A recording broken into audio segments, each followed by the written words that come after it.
اس سے پہلے کل 13ویں پارے کا خلاصہ رکھنا تھا، لیکن اسی 13ویں پارے کے حوالے سے سیدنا یوسف علیہ السلام کا قصہ آ گیا، جس کی وجہ سے کافی ٹائم اس میں لگ گیا، تو ہم نے وہی قصہ بیان کیا۔ اس میں ایک بات ضروری وہ بیان کر دیتے ہیں۔ 13واں پارہ شروع ہوتا ہے، اللہ تعالیٰ فرماتا ہے وَمَا أُبَرِّئُ نَفْسِي إِنَّ النَّفْسَ لَأَمَّارَةٌ بِالسُّوءِ إِلَّا مَا رَحِمَ رَبِّي، کہ نفس دعوت دینے والا ہے برائی کی، نفس سے میں بری نہیں ہو سکتا۔ یہ قول کس کا ہے؟ ایک تو سیدنا یوسف علیہ السلام کے بارے میں کہ انہوں نے کہا، یا تو مفسرین کہتے ہیں یہ مصر کے بادشاہ کی بیوی کا قول تھا کہ وما ابرئ نفسی، میں اپنے آپ کو نفس سے بری نہیں کر سکتی، یہ نفس برائی کی دعوت دینے والا ہے، الا ما رحم ربی، مگر وہ جس پر اللہ رحم کرے وہ اس کی دعوت کو قبول نہیں کرتا، نفس کی برائی کی دعوت۔ اب یہاں نفس کی ایک قسم بیان کی گئی ہے، ویسے جو نفس کی قرآن مجید میں قسم بیان کی گئی ہے وہ 3 ہے۔ ایک نفس امارہ ہے جو انسان کو برائی کی دعوت دیتا ہے، دوسرا نفس لوامہ جو ملامت کرنے والا ہے، یعنی اگر کسی سے گناہ ہو جائے، خطا ہو جائے، وہ ملامت کرتا ہے کہ یہ کام تو نے غلط کیا ہے اور اس کی تعریف کی گئی ہے۔ یہ اچھا نفس ہے جو انسان کو ملامت کرواتا ہے کہ آپ نے برا کام کیا، افسوس دلواتا ہے۔ اور نبی صلی اللہ علیہ وسلم کی ایک حدیث ہے کہ یہی افسوس، یہی ندامت، التوبۃ الندامہ، حقیقت میں جو توبہ ہے وہ ندامت ہے، گناہ پر افسردہ ہونا کہ میں نے گناہ کیوں کیا، یہ توبہ کی ایک قسم ہے۔ جب بندہ افسوس کرے گا تب ہی توبہ مانگے گا، جب اس کو گناہ کا احساس ہوگا تو پھر ہی توبہ کرے گا۔ تو یہ بھی نفس کی ایک قسم ہے۔ اور تیسری قسم نفس کی قرآن مجید کے اندر بیان کی گئی ہے، وہ نفس مطمئنہ ہے، یعنی جو نیکیوں والا نفس ہے، برائیوں سے بچ گیا اور وہ پکا کامیاب نفس ہے۔ اور اللہ تعالیٰ نے فرمایا یا ایتھا النفس المطمئنہ ارجعی الی ربک راضیۃ مرضیہ فادخلی فی عبادی وادخلی جنتی۔ جب یہ نفس نکالا جاتا ہے، بندے کے روح نکالی جاتی ہے، ایسے نفس کی روح نکالی جاتی ہے تو کہا جاتا ہے کہ نکلا، لوٹا اپنے رب کی طرف اور داخل ہو جا جنت میں اپنے رب کے حکم سے، فادخلی فی عبادی، اللہ کے نیک بندوں میں داخل ہو جا، شامل ہو جا اور جنت میں شامل ہو جا۔ اس نفس کو کہا جاتا ہے جو مطمئنہ ہو، یعنی گناہوں سے بچنے والا، نیکیاں کرنے والا نفس۔ تو یہ نفس کی چند اقسام بیان کی گئی ہیں قرآن مجید میں۔ تو ہمیں غور کرنا چاہیے، کیا ہم گناہ کرنے کے بعد پشیمان بھی ہوتے ہیں، ندامت بھی ہمیں ہوتی ہے یا نہیں؟ اگر ہوتی ہے تو ہمارا نفس اچھا ہے، اور اللہ سے دعا کرنی چاہیے اللہ ہمیں اور توفیق عطا فرما کہ ہم ہر گناہ سے بچ جائیں، اور ہمارے دلوں کو اللہ تعالیٰ، ہمارے نفوس کو اللہ تعالیٰ مطمئنہ بنا دے، جو فوت ہونے کے فوراً بعد جنت میں داخل ہو جائیں گے۔ تو سورۃ ہجر 14ویں پارے کے اندر یہ سورۃ ہجر ہے۔ یہ قوم سمود کا ایک بستی کا نام تھا ہجر۔ قوم سمود صالح علیہ السلام کی قوم تھی، اس پر اللہ کا عذاب آیا تھا، وہ ہم بیان کر چکے ہیں، جنہوں نے اونٹنی کی ٹانگوں کو کاٹ دیا تھا۔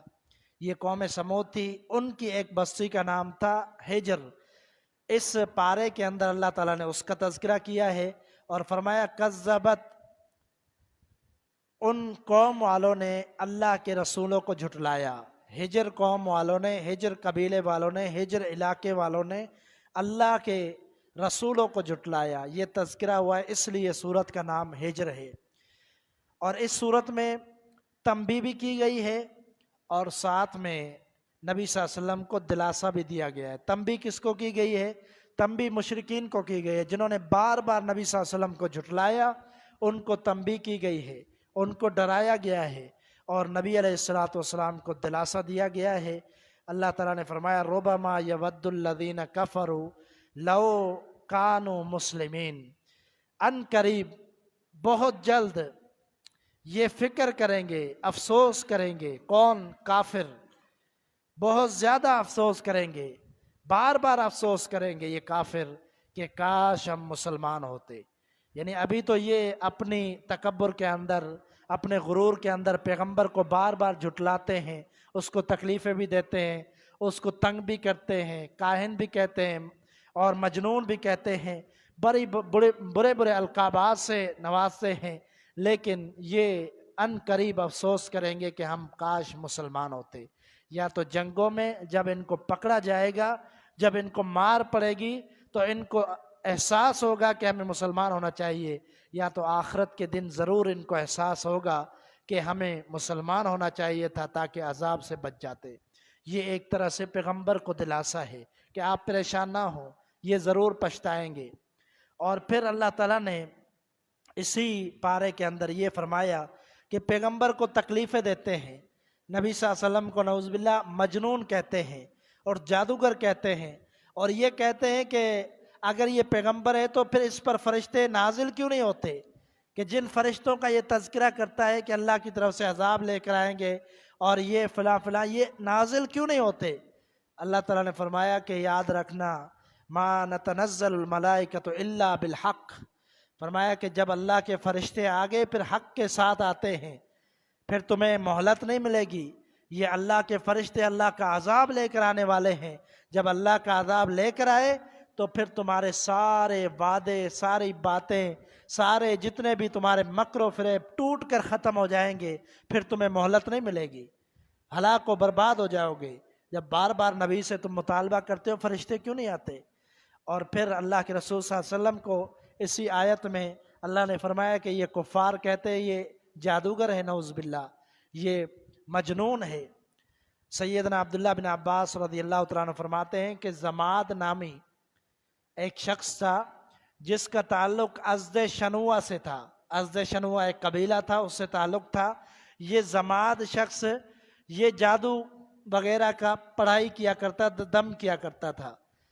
کسی بیوقوف نے اس کو بتلا دیا کہ محمد صلی اللہ علیہ وسلم اس پر بھی کوئی آسیب ہے، کوئی جادو کا اثر ہے، وہ پوری قوم سے کٹ گیا ہے اور عجیب عجیب باتیں کرتا ہے، یعنی یہ اس کو بتلایا۔ تو زماد نے کہا کہ میں پڑھائی کرتا ہوں، دم کرتا ہوں اور اللہ کے حکم سے شفا ہوتی ہے، ہو سکتا ہے کہ میں اس پر پڑھائی کروں، دم کروں اور اللہ اس کو شفا دے دے۔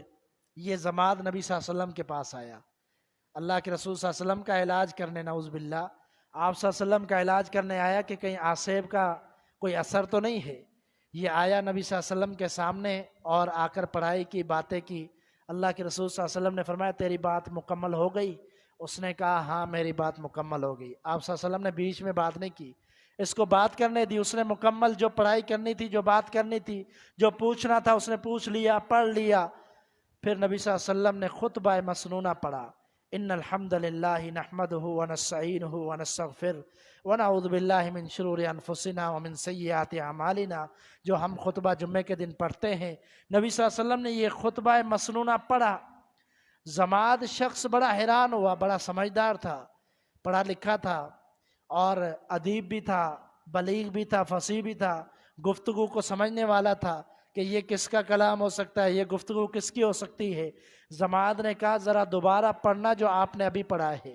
نبی صلی اللہ علیہ وسلم نے خطبہ دوبارہ پڑھ دیا۔ زماد نے کہا ذرا تیسری مرتبہ پڑھنا جو آپ نے خطبہ پڑھا، غور سے سن رہا ہے۔ نبی صلی اللہ علیہ وسلم نے تیسری مرتبہ خطبہ پڑھا۔ جب تیسری مرتبہ اللہ کے رسول صلی اللہ علیہ وسلم نے خطبہ پڑھا، اس نے کہا یہ کلام جھوٹا نہیں ہو سکتا، یہ کلام جھوٹا نہیں ہو سکتا، بلکہ یقیناً یہ اللہ کا کلام ہے۔ وہ شخص آیا تھا اللہ کے رسول کا علاج کرنے، لیکن اللہ نے اس کا علاج کر دیا۔ یہ باتیں سننے کے بعد اس نے کہا ذرا اپنا ہاتھ بڑھائیے، میں آپ کے ہاتھ پر ہاتھ رکھ کے اسلام کو قبول کرنا چاہتا ہوں۔ نبی صلی اللہ علیہ وسلم نے ہاتھ بڑھایا، اس نے کہا اشہد ان لا الہ الا اللہ و اشہد ان محمد رسول اللہ صلی اللہ علیہ وسلم، کلمہ پڑھ کے مسلمان ہو گیا۔ یعنی جادوگروں کو بھی اللہ نے سمجھ دے دی، کاہنوں کو بھی اللہ نے سمجھ دے دی، جنہوں نے جادوگر کہا ان کو بھی اللہ تعالیٰ نے پیارے پیغمبر کی باتیں سنوا کر حقیقت ماننے پر مجبور کر دیا۔ تو رسول اللہ صلی اللہ علیہ وسلم کی زندگی کا یہ بڑا عظیم واقعہ یہ مسلم شریف کا واقعہ ہے۔ اور پھر اللہ کے رسول صلی اللہ علیہ وسلم نے اسی پارے کے اندر فرمایا اِنَّا نَحْنُ نَزَّلْنَا الذِّكْرَ وَإِنَّا لَهُ لَحَافِظُونَ، اس قرآن کو ہم نے نازل کیا اور اس کی حفاظت بھی ہم کرنے والے ہیں، یہ اللہ نے فرمایا۔ اب یہاں پر ہم غور کرتے ہیں کہ کس طرح کی حفاظت ہے۔ 3 طریقوں سے حفاظت ہے۔ ایک طریقہ وہ ہے کہ اللہ نے لوح محفوظ سے قرآن مجید کو آسمان دنیا پر اتارا، لوح محفوظ سے ایک ہی رات میں، لیلۃ القدر کی رات میں۔ اب یہ جو قرآن تھا پورا، اس کے چوری کرنے والے، ملاوٹ کرنے کے لیے شیطانوں نے بڑی کوشش کی۔ اللہ نے قرآن مجید میں فرمایا فَأَتْبَعَهُ شِهَابٌ مُبِينٌ، کہ جب یہ شیطان کوشش کرنے آتے ہیں تو ان کے پیچھے شہاب ثاقب لگتا ہے۔ رات کو آپ نے کبھی دیکھا ہوگا ستارہ جو زور سے جاتا ہے چنگاری کی طرح، اس سے آگ کا شعلہ نظر آتا ہے، یہ شہاب ثاقب ہے جو شیطانوں اور جنوں کے پیچھے لگتا ہے، ان کو بھگاتا ہے۔ ان کو کوئی آسمان کی باتیں چوری کرنے کی طاقت اور جرت نہیں ہے کہ وہ فرشتوں کی باتیں چوری کر کے اپنے آ کر پیروں کو اور کاہنوں کو بتلائیں، جادوگروں کو بتلائیں۔ تو یہ شہاب ثاقب اللہ نے فرمایا ہم اس کے پیچھے لگاتے ہیں۔ تو وہاں سے پہلے وحی کی حفاظت ہوئی، قرآن کی حفاظت ہوئی۔ دوسری حفاظت کہاں سے ہوئی؟ جب محمد رسول اللہ صلی اللہ علیہ وسلم کے پاس آیا تو آپ نے لوگوں تک پہنچایا، اس میں بھی کوئی ملاوٹ نہیں ہے، آپ نے پورا قرآن من و ان پہنچا دیا۔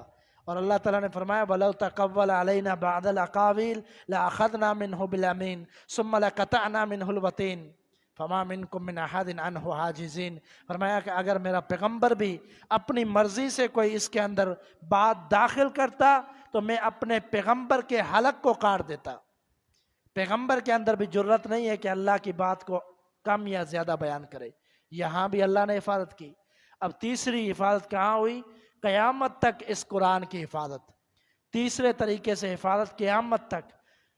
پوری دنیا کے اندر لاکھوں کروڑوں کی تعداد میں حفاظ موجود ہیں اور قیامت تک یہ حافظ رہیں گے، قرآن کو پڑھتے رہیں گے۔ آج دنیا کے اندر سب سے زیادہ چھپنے والی جو کتاب ہے وہ قرآن مجید ہے۔ سب سے زیادہ کتابوں میں سب سے زیادہ چھپنے والی کتاب قرآن مجید ہے۔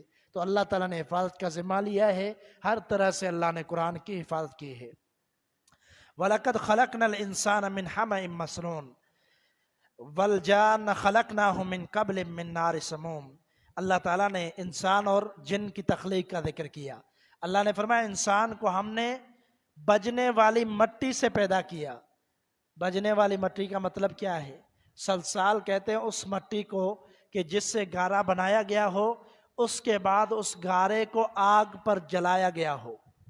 جب آگ پر مٹی کو جلایا جاتا ہے، آپ نے مٹی کے برتن دیکھے ہوں گے، جب آپ اس کو بجاتے ہیں تو وہ بجنے لگتے ہیں۔ تو جس کا مطلب ہے اس کھنکنے والی مٹی سے ہم نے انسان کو پیدا کیا۔ اور الفاظ آگے ذکر ہیں کہ وہ گارا جو پڑے پڑے سیاہ ہو جاتا ہے، وہ گارا جو مٹی میں پانی ڈال کر بنایا جاتا ہے وہ سیاہ صورت اختیار کر لیتا ہے، ایک مضبوط گارا بن جاتا ہے۔ اس سے ہم نے انسان کی تخلیق پہلی تخلیق کی۔ سیدنا آدم کو اسی طرح اللہ نے اپنے ہاتھوں سے بنایا اور پھر اس کے اندر روح پھونکی۔ اور فرمایا جن کو اور شیاطین کو ہم نے لو سے، گرم لو سے پیدا کیا۔ آج گرمیاں چل رہی ہیں اور لو آ رہی ہے، جو ہوا ہوتی ہے تیز گرم تپش، اس طرح کی اللہ تعالیٰ نے فرمایا کہ آگ سے ہم نے پیدا کیا، جو آگ کی ایک گرم لو تھی، اس سے ہم نے جنات کو پیدا کیا۔ تو ان کا بھی تذکرہ اللہ نے اسی پارے کے اندر کیا ہے۔ پھر اللہ نے فرمایا فَاصْدَعْ بِمَا تُؤْمَرْ وَأَعْرِضْ عَنِ الْمُشْرِكِينَ إِنَّا كَفَيْنَاكَ الْمُسْتَهْزِئِينَ۔ فرمایا کہ اللہ تعالیٰ نے جو آپ کو حکم دیا ہے وہ پہنچا دیں، پریشان نہ ہو۔ یہ بھی نبی صلی اللہ علیہ وسلم کو دلاسہ دیا جا رہا ہے، آپ پریشان نہ ہو کہ یہ لوگ مجھے پتہ نہیں کیا کیا کہتے ہیں۔ کل ہم نے واقعہ سیدنا یوسف کا بیان کیا کہ اللہ تعالیٰ نے دلاسہ دیا کہ یوسف پر بڑی پریشانیاں آئی تھی، آپ پر بھی مختصر پریشانیاں دنیا میں آئیں گی، لیکن گھبرانا نہیں، ہوگا وہی جو اللہ چاہے گا۔ تو یہاں پر بھی اللہ تعالیٰ نے فرمایا کہ اللہ نے جو حکم دیا ہے وہ آپ دین پہنچا دیں۔ وَأَعْرِضْ عَنِ الْمُشْرِكِينَ، مشرکوں سے کنارہ کش ہو جائے، ان کے بیچ میں نہ پڑیں، ان سے دور رہیں، یہ مشرکین اللہ کے ساتھ شرک کرتے ہیں، آپ دعوت پہنچا دیں، باقی ان کے معاملات کے اندر نہ پڑیں۔ اِنَّا كَفَيْنَاكَ الْمُسْتَهْزِئِينَ، لیکن یاد رکھنا آپ پریشان نہ ہوں کہ جنہوں نے آپ کی گستاخی کی ہم اس کو کافی ہو جائیں گے، اس گستاخی کا ہم ضرور ان سے بدلہ لیں گے۔ حافظ ابن حجر رحمہ اللہ اپنی کتاب کے اندر ایک واقعہ ذکر کرتے ہیں، کہتے ہیں عیسائیوں کی بستی تھی، اس عیسائیوں کی بستی میں ایک کتا تھا جو بندھا ہوا تھا۔ اس کتے کے سامنے کسی نے نبی صلی اللہ علیہ وسلم کی گستاخی کی، وہ بھونکنے لگا کتا۔ لوگوں نے کہا کہ آپ خاموش رہو، آپ گستاخی کر رہے ہو، نبی صلی اللہ علیہ وسلم کے بارے میں برے القاب کہہ رہے ہو، اس لیے اس کتے کو جوش آ گیا ہے، یہ اڑنے لگا، چھڑانے لگا، اور اس شخص نے خیال نہیں کیا، حتیٰ کہ حافظ ابن حجر رحمہ اللہ فرماتے ہیں کہ اس کتے نے اپنی زنجیر توڑی اور اس بندے کو یہاں گریبان سے پکڑ لیا، اس کے حلق کو دبوچ لیا، حتیٰ کہ اس کو مار کر پھر اس سے منہ نکالا۔ لوگوں نے بڑی کوشش کی کہ اس کو چھڑوائے، لیکن اس کتے نے نہیں چھوڑا۔ تو اللہ تعالیٰ کے لشکر بہت زیادہ ہیں، اللہ تعالیٰ اپنے پیغمبر کی عزت کی حفاظت کرنا جانتا ہے۔ اگر لوگ گستاخی کریں گے تو اللہ ان سے دنیا میں بھی بدلہ لے گا، آخرت میں بھی بدلہ لے گا۔ اس لیے فرمایا آپ پریشان نہ ہو، آپ کے گستاخوں کو ہم کافی ہیں۔ اور اللہ تعالیٰ نے یہاں پر اس پارے کے اندر ذکر کیا جانوروں کا، فرمایا کہ یہ جو 4 پاؤں والے جانور یعنی بھینسیں، گائیں وغیرہ، ان کے اندر تمہارے لیے بڑی عبرت ہے، بڑی نشانی ہے اللہ تعالیٰ کی۔ یہ گائیں ہیں جس کے گوبر اور خون کے درمیان سے ہم سفید تمہیں دودھ پلاتے ہیں۔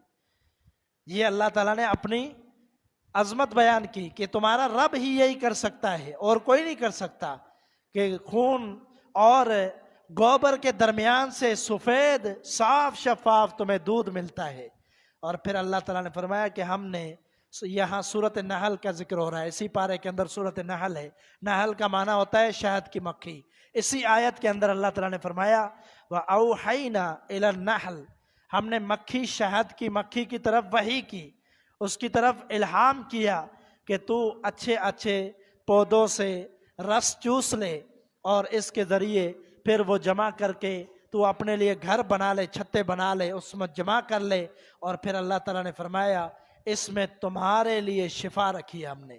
شہد کی مکھی وہ چوستی ہے، جوس چوستی ہے، جو بھی رس ہوتا ہے پھولوں کا، اچھے اچھے پودوں کا رس چوس کر وہ جمع کرتی ہے، اور تمہارے لیے اس کے اندر شفا ہے۔ یہ اللہ تعالیٰ نے اپنی نشانی بیان کی۔ عبرت حاصل کرو کہ تمہارا رب بڑا عظیم ہے، اس رب کی عبادت کرو، اس رب کو راضی کرو، دنیا اور آخرت کی کامیابی حاصل ہوگی۔ اللہ تعالیٰ مجھے اور آپ کو عمل کی توفیق عطا فرمائے۔ وآخر دعوایا ان الحمد للہ رب العالمین۔